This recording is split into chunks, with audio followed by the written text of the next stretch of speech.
Hello, everyone. Welcome to Ruminate This with Agrarian Solutions. Join us as we explore ruminant nutrition and the impact of mycotoxins. Here, we challenge your curiosity and explore new industry insights and research to optimize your herd's health and performance. All right, hey, welcome everybody to another episode of Ruminate This with Agrarian Solutions. I am your host again, Scott Zaire. And today we're going to be talking forage quality. And if you're listening to this episode, right, where this is the first part of April, man, it's right around the corner, putting up that first round of protein for our cattle. And there's a lot of stuff to think about, a lot of stuff going through your mind or your clients' minds. And it's a big time of the season. You know, what we do in these early months of the year, especially around this first cutting that we're getting ready to put in, is setting our cows up really for the whole year. So with me to talk about this today is Joe Lawrence from Cornell Pro-Dairy. Joe, I want to first thank you for jumping in. And why don't you just give the audience a little background on who Joe is and your role there at Pro-Dairy?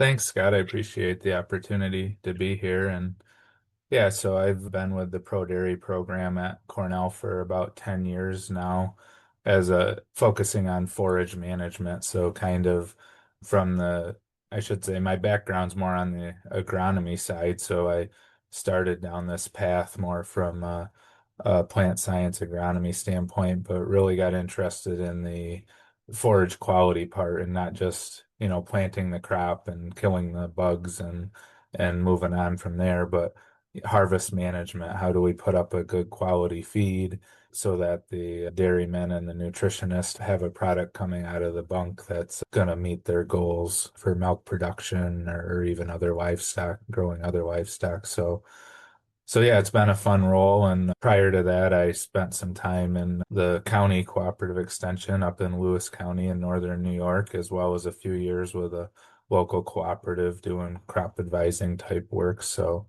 that was my background before coming to Pro-Dairy. Awesome. And yeah, Lewis County, I mean, that's where you live now. That's where I grew up.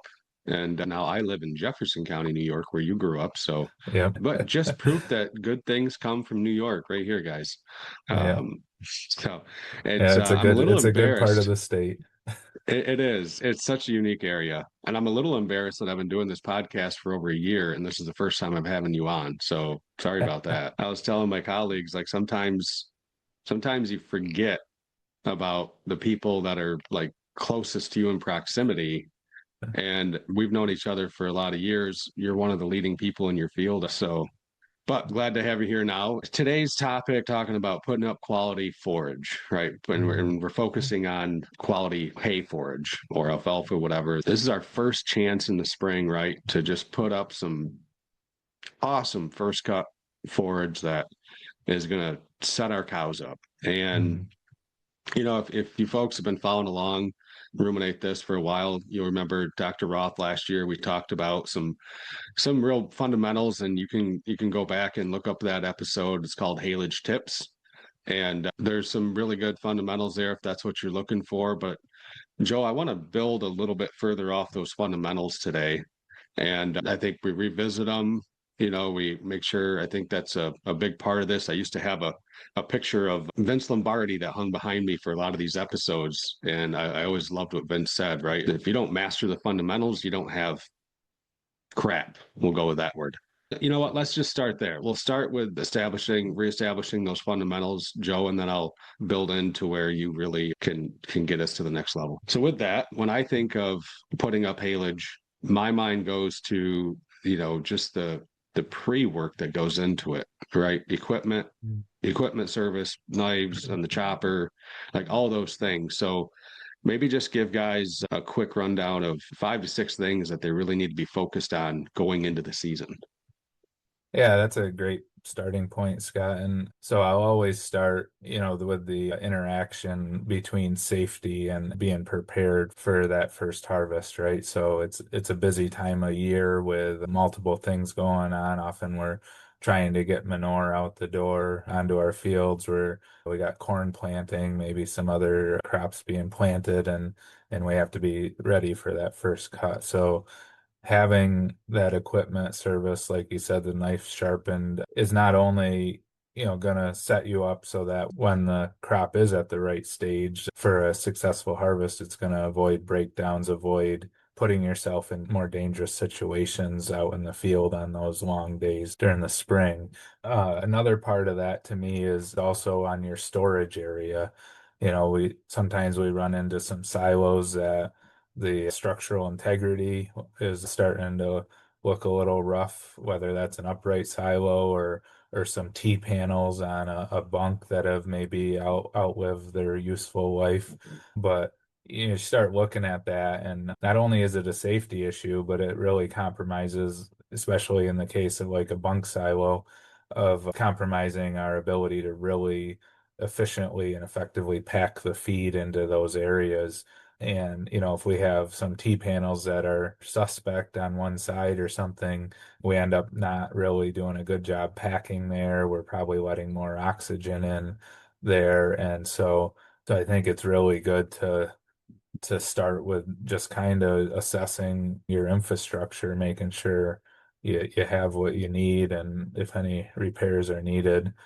And then to me, that rolls right into thinking about what I, for lack of a better term, just talk about flexibility in your storage system. I like to say every hay field out there, whether it's orchard grass or pure alfalfa or somewhere's in between, has the ability to make high quality dairy feed, or it can get past us and not be good feed, right? So if we have the flexibility in our storage system to try to separate those feeds out and thinking about that before the season even starts. All right, where am I? If everything goes smoothly, the weather cooperates, and I get this first cutting on time, which bunk is it going in? But if we get a week of rain and all of a sudden it's over mature, now where am I going with it? And hopefully it's not the same spot because we can make use of both of those feeds. But when there's nothing worse than having some really high quality stuff and then having a couple months of poor quality stuff on top of it, right? Because then you're forced to feed through that poor quality stuff before you get to the high quality. So if we can come up with more, flexibility in our storage system that can really benefit us at feed out.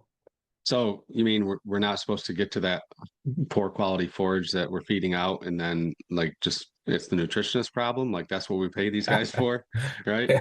Yeah, but you're right. And I think more and more guys are doing that, but it's still something that we need to talk about and because yeah, I mean there's forage that we're putting up in the spring that would actually be really good for say heifers or dry cows or guys that are raising their beef on dairy calves like whatever but yeah, not so much for those milk cows.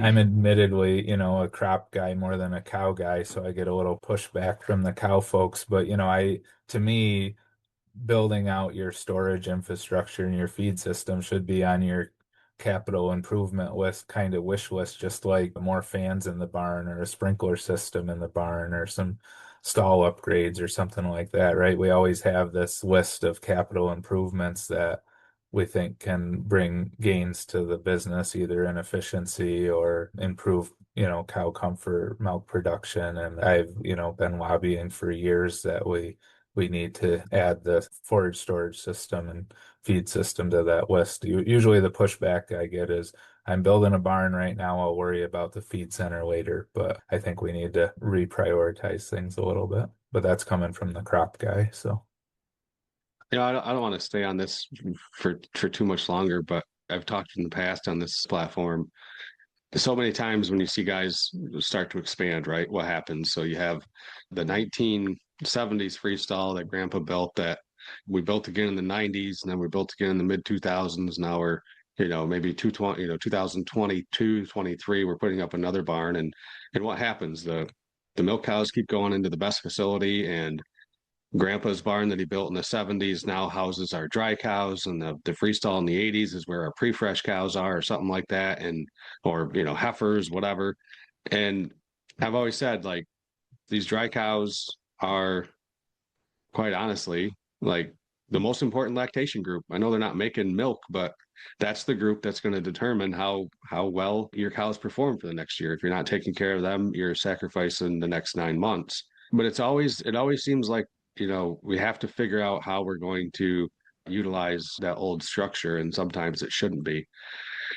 And I feel like it's the same way what you just described in the forage setups, right? It's if we're being realistic, what we put into these cows is what determines what they put out.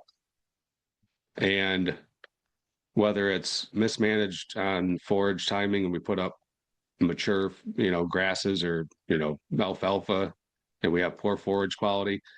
But if we're putting up rocket fuel and then we're dumping it in a bunk that is in disrepair, it just doesn't make sense. And I know there can be budget constraints and all that, but how are we? There's a lot of money that goes out the door on farms just in forage loss.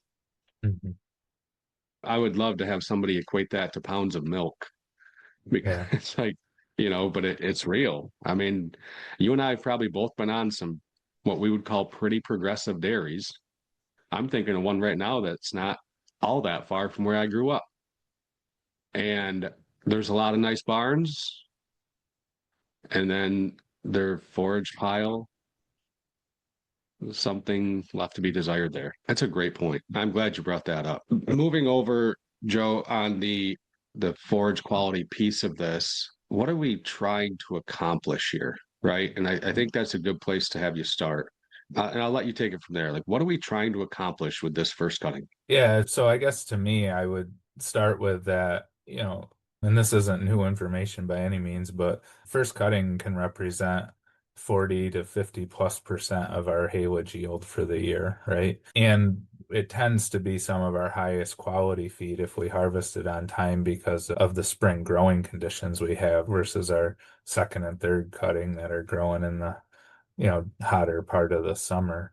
So to me, it just represents a huge opportunity to secure that lactating cow feed that we want. And, you started out the episode talking about kind of the basics, and I always go back to this great little extension article that Dr. Marvin Hall, a retired forage agronomist from Penn State, wrote, 30 plus years ago. And the article ranks what he talks about the top six things that affect forage quality in the field. And maturity or harvest date is number one on that list. And we've known that for a long time. And then he goes, I'll just rattle off the list because I think it's informative and I still believe that it's very relevant. Number two is crop species. So that's talking alfalfa versus grass versus winter rye versus corn, right? The species of the crop can have a pretty big effect on quality. Then number three is harvest and storage. So not even a field component, right? But what we've been talking about here. Four is the environment, how that hot, dry part of the summer versus the cooler growing conditions in the spring. I would lump into there also like that rain, that inopportune rain that comes right when you want to start mowing and now you're delayed a week, right? And then number five is the soil fertility. And, there's a lot of exciting things going on in the world of soil fertility, but when we look at a lot of our forage quality or the nutritional value of the crop and that data, if we do the basics right, get the pH right, basic nutrition, we need that to support a good, healthy, productive crop. Beyond that, there's not a lot of evidence currently that we can really affect the nutritional value of that crop with soil fertility. So that was number five on his list 30 plus years ago, and I think that's still fair. And then number six is variety or cultivar. So that's alfalfa variety A versus alfalfa variety B, right? We had Right. crop species higher on the list, but typically variety A versus variety B, there's not a big difference. I would put an asterisk next to that with like low lignin alfalfa because Yeah. that really is a different beast, and that didn't exist when he put this list out. But if you're just talking about conventional alfalfa, you're looking for strong agronomics, but in terms of the actual what we get on a forage test for that nutritional value doesn't change a lot. So I like to start with that list, and I think it really is helpful to go back to that and say, all right, if these are the things that have the biggest impact as we're planning in the spring and setting up our goals for that high quality first cutting, that we're prioritizing our resources based on that ranking order. So Yeah, that's really good. And that's interesting, from 30 years ago. I mean, just sometimes like the truth is the truth and it holds up over time. That's really good. You know, just thinking about how much time is spent thinking about the different, varieties of crops we plant. And obviously it's not like it can just be a, spur of the moment decision, but I would say that that is appropriately placed on that list. That's pretty yeah. good. Well, and I think it's important too to differentiate the agronomics versus the nutritional value, right? Because Yeah. there may be, whether it's an alfalfa variety or a hybrid of corn silage, there may be disease resistance packages Yep. bred into those hybrids. There may be other characteristics of those hybrids that are important agronomically. So I still think it's a good practice to really look at what's going to work on your soil types and your region of the country and your growing conditions. Are you in a valley where you don't have good airflow and you have more leaf diseases, type of thing? So still important to look at that stuff, but just differentiating that from the nutritional value of the crop as we would see on a forage test, I think is important. Well, staying in the agronomy lane, let's talk a little bit about the small grain forages and how we can use them more as a strategic tool instead of an emergency crop. I think that's a great way that you just phrased that because with some planning, they can really work for us. When we treat something as like an emergency backup, we Yeah. tend the results tend to reflect that, right? Yeah. But if we're treating it as a part of our system, then there's some real opportunities there. A couple points that always come to mind, and again, this is very dependent on where you are in the country, because in northern New York, we struggle a little bit more with like the double cropping than they might in central Pennsylvania or southern Pennsylvania, right? And but I think there's and still an opportunity, and it's finding that right size for your farm. So if your goal is to use a cover crop as a double crop and take that extra harvest, we really have to think about not just kind of shoehorning that cover crop in after corn silage comes off, but back up a step and ask what relative maturities are we growing? And do we need to scale back a little bit on our relative maturities to put ourselves more in the driver's seat in terms of when silage harvest is going to happen and when we get that cover crop in? Same thing in the spring of the year. It's really about right sizing it for your farm. If you're further south, maybe you feel fairly comfortable with having a window in the spring that you can harvest that winter cereal without compromising your corn planting timing or your first cutting or anything else. But especially as we move further north, I think it's important to have realistic expectations. One farmer had told me that on their farm, they cover crop 100% of their corn acres for conservation purposes, but they only plan to harvest about 10 to 15% of those acres as a double crop because that's what they feel like they can reasonably manage in the spring of the year. So this farm was growing about 1,000 acres. So they would cover crop all of that, then go out in the spring, choose 100 to 150 acres that look the best to treat as a double crop, and they could fit that in without compromising corn planting, manure spreading, or the timing of their first cutting, right? If they went over that number, now they're starting to compromise in other areas. And I'm Right. not saying 10 to 15% is the right number for every farm, but I think it was a great example of find your number, find what's Yeah. realistic for your operation. And because it can be a very high quality feed and it could help bolster feed inventories, right? But we kind of got to find what works for us without compromising our other crops or other parts of the system. I'll pause in case you want to cut this, but the No, next, that's a really great point. And I think, encouraging people to have that honest conversation with themselves. And, it I think sometimes, Joe, we get this mindset as people in agriculture. You grew up on a farm, I grew up on a farm. Oh, we just need to put in some more hours and it'll all come together, right? Mhm. And that's sometimes all that needs to happen. But certainly, every time you're overextending yourself, you're pushing the edges of what the structure you've built can handle, something is going to start to leak. And I'm glad you brought that up. So with that on the small grains, I mean that's a great way to planning of whether we're going to double crop or not on that cereal program. What are some of the advantages, maybe taking the crop side out and looking at just the agronomy side? You and I still see enough land that doesn't get cover cropped in the fall.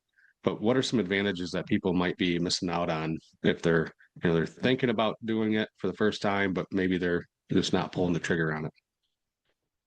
Yeah, if we just start with cover cropping, I mean, certainly I think we have some good, good data. It's not all perfect, right? We have to recognize that it's a mixed bag. So the benefits certainly around reducing erosion and retaining nutrients, helping kind of suck up some of those nutrients that might be left in the fall of the year, adding organic material to the soil. We get to the spring and that cover crop can potentially help dry out the field a little bit faster because it's sucking up a lot of water that's then transpiring out through the leaves, and we can remove some excess moisture in the spring to get ready for planting. So there's certainly some benefits, but we have to take that with some challenges too, right? We could in a dry spring, we may suck too much water out of the ground and take some of the water that if we're planting corn into that field or whatever, that corn crop could have benefited from. We can see some, increased pressures with some of our cover crops.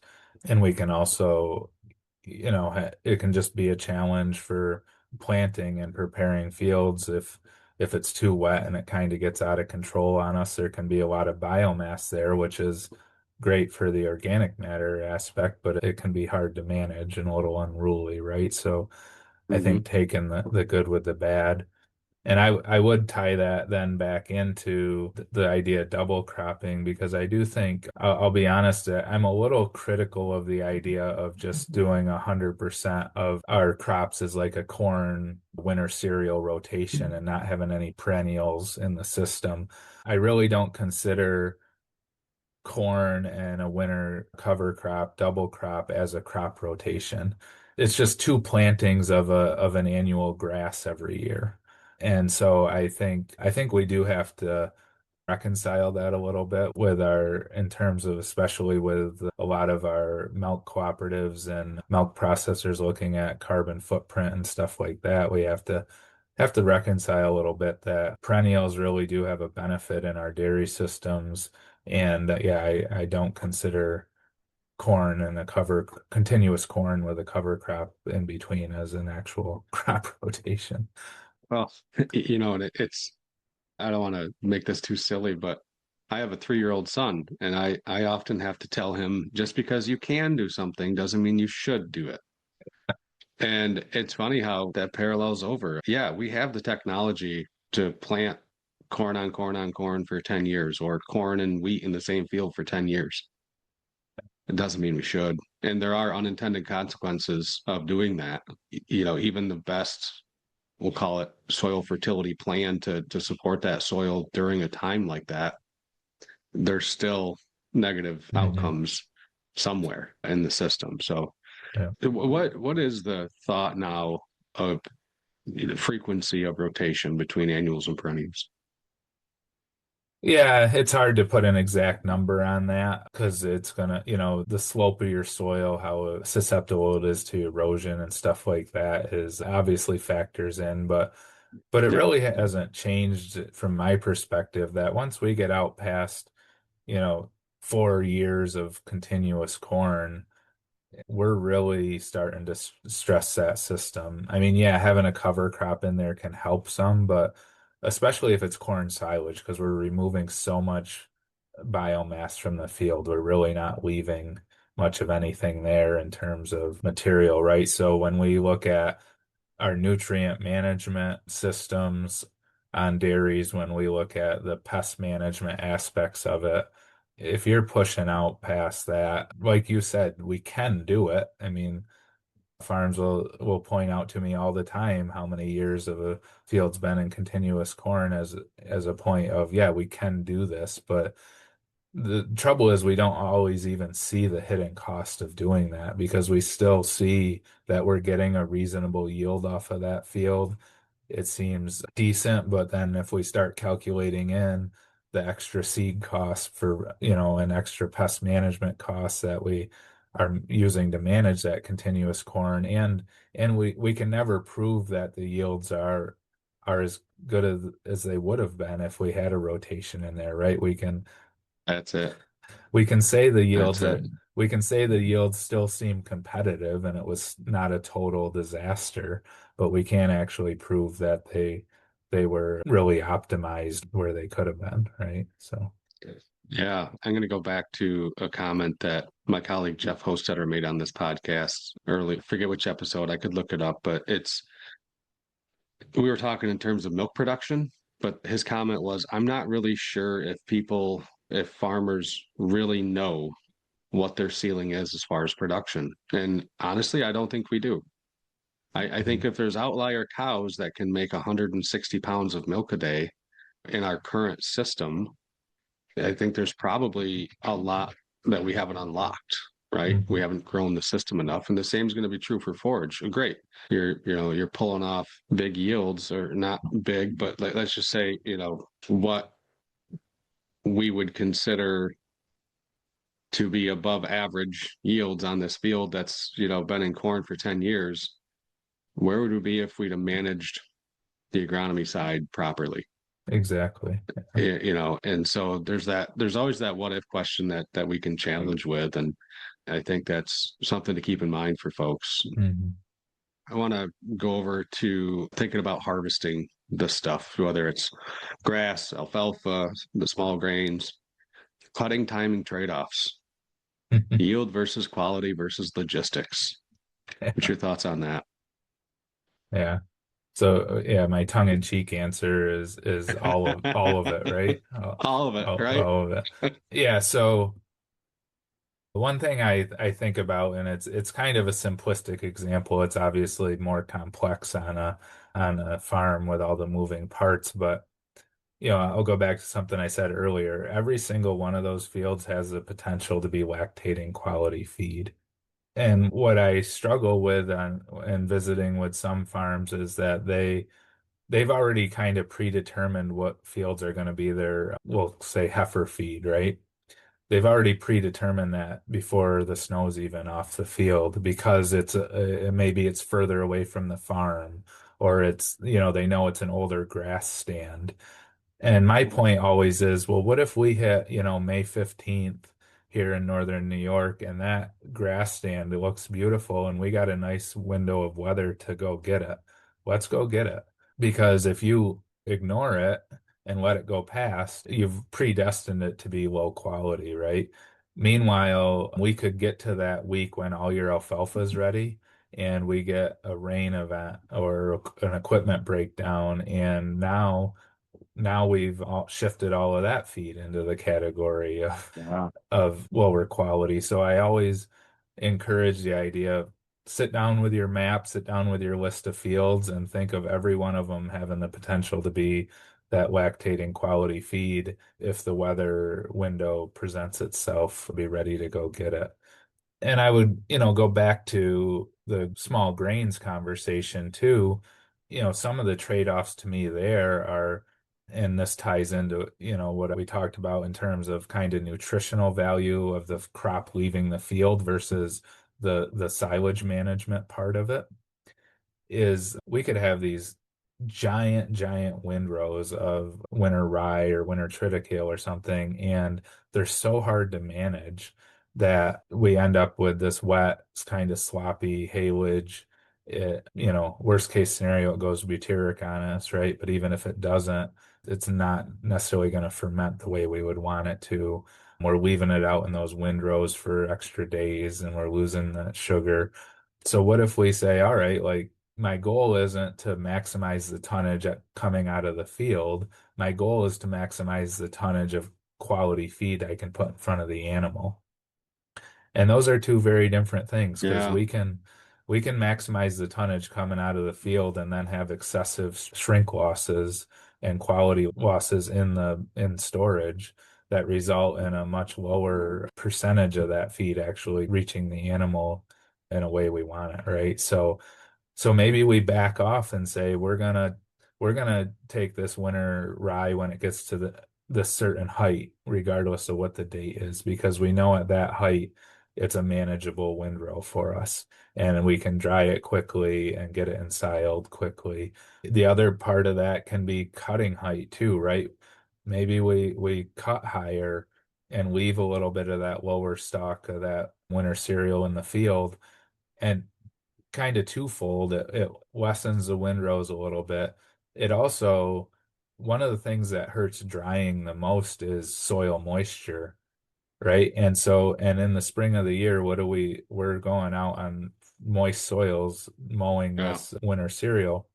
If we raise the mower up a few extra inches and essentially leave that stubble there so that windrow's now sitting on top of that higher stubble than it being right down like on the soil surface, right?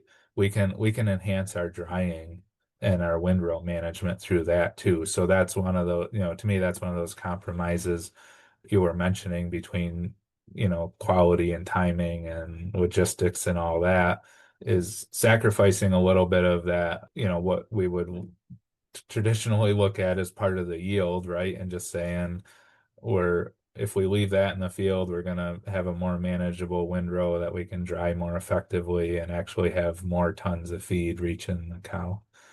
And I would translate that into our first cutting hay too. We really push 4-inch cutting height for our grasses.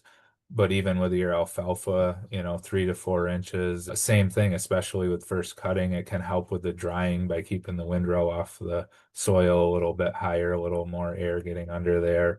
We can reduce ash content by having that higher stubble height because we're not trying to dig into the ground to pick up that windrow, right? We're using the stubble to help keep it off the ground. So I really encourage people to think that way in terms of this cutting height thing isn't just about the physiology of the plant, right? It's Right. it's a logistical consideration and it can, the trade-off can be, I don't have the good numbers in front of me to make an example, but we leave 10% of that crop in the field by cutting higher, but we have a better fermentation, a higher quality product, and we actually gain that on the back end by having more tons of quality feed that reaches the animal. So, Yeah. I mean, if nothing else intuitively, I mean, we should know that, right? mhm. And yeah, that's a big one. Seen a lot of haylage piles ruined and cows compromised from just missing that one fundamental of, say like cut height, right? And obviously sometimes it's, we're not getting ash in just because of that. There's other challenges that can happen, but control what you can control, right? I'd rather have it be that way than adding to the stuff that we can't control, right? Right. The thing about the quality forage is, I was told this a while ago. I forget now who told me this, but forage quality problems rarely announce themselves early. So when you hear that, Joe, what do you take from that?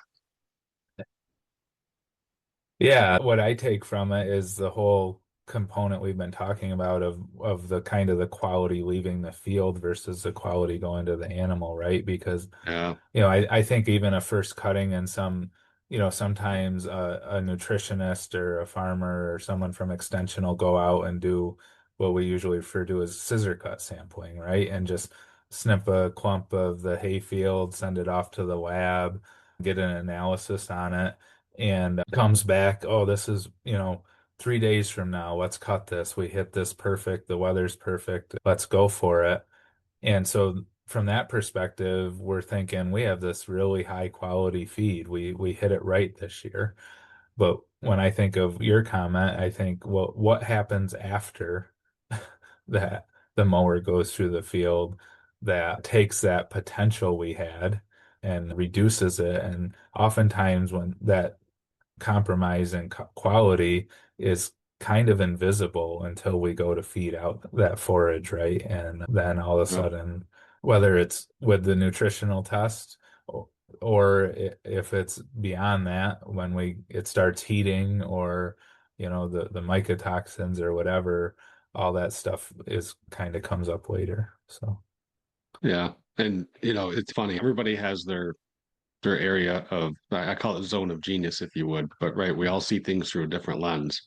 And having spent all of my career on the cow side of stuff, I'm already thinking of like the quiet, it shows up quietly, right? Or never early, I should say.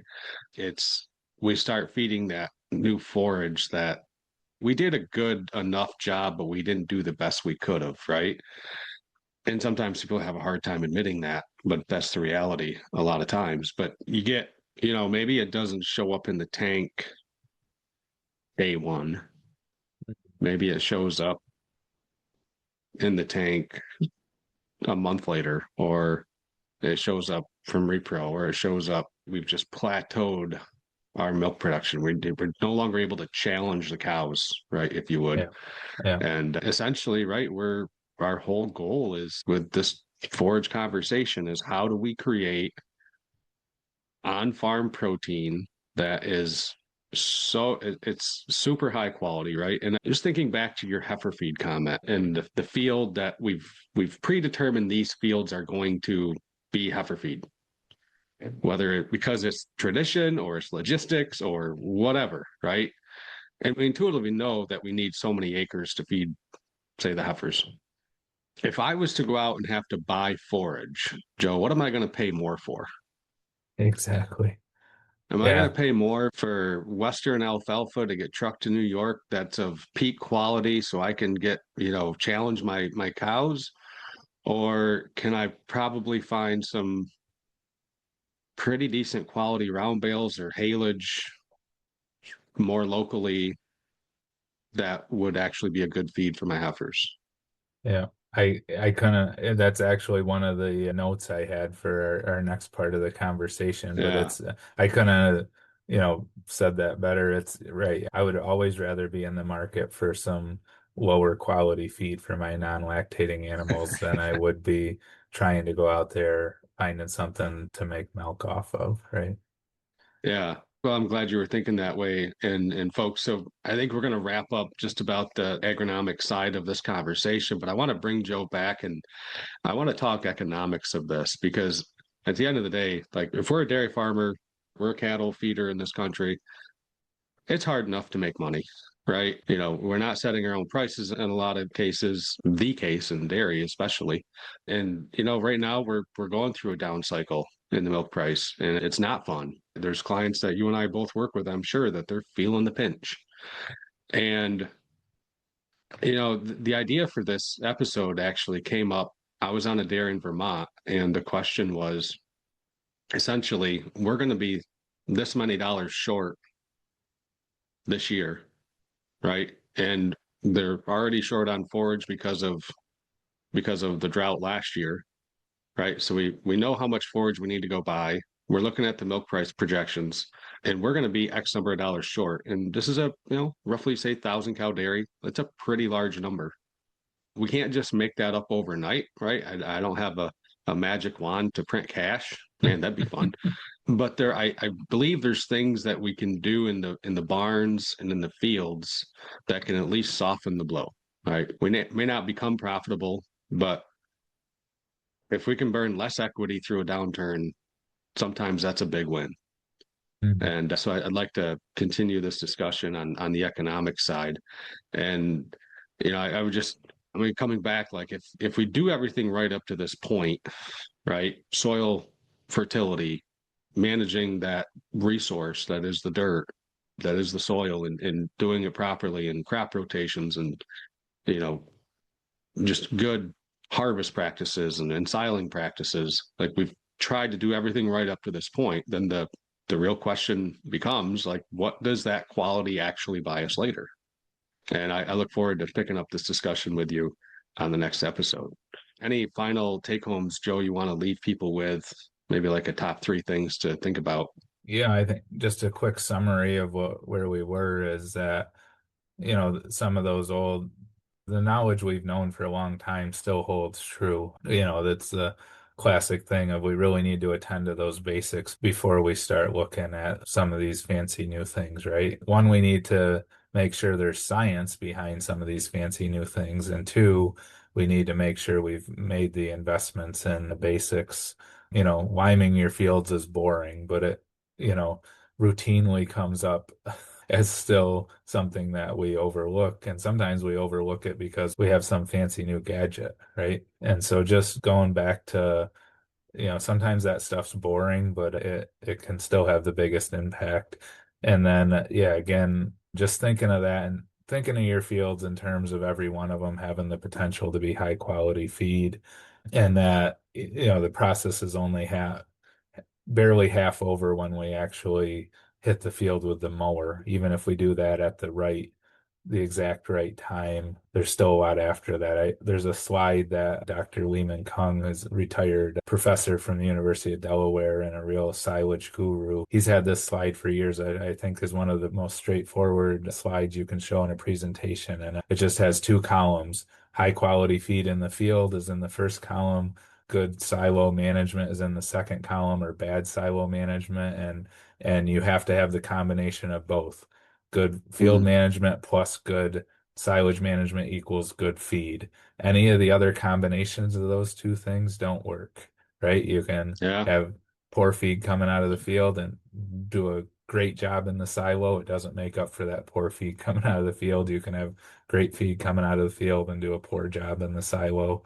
And that doesn't work either, right? We have to have both. So. yeah. That's a great point. Great point. Well, Joe, I want to thank you again for jumping on with us today and look forward to talking to you in a couple of weeks for part two, if you would, where we dive into more on the economic side of putting up quality forages and the downstream impact of that.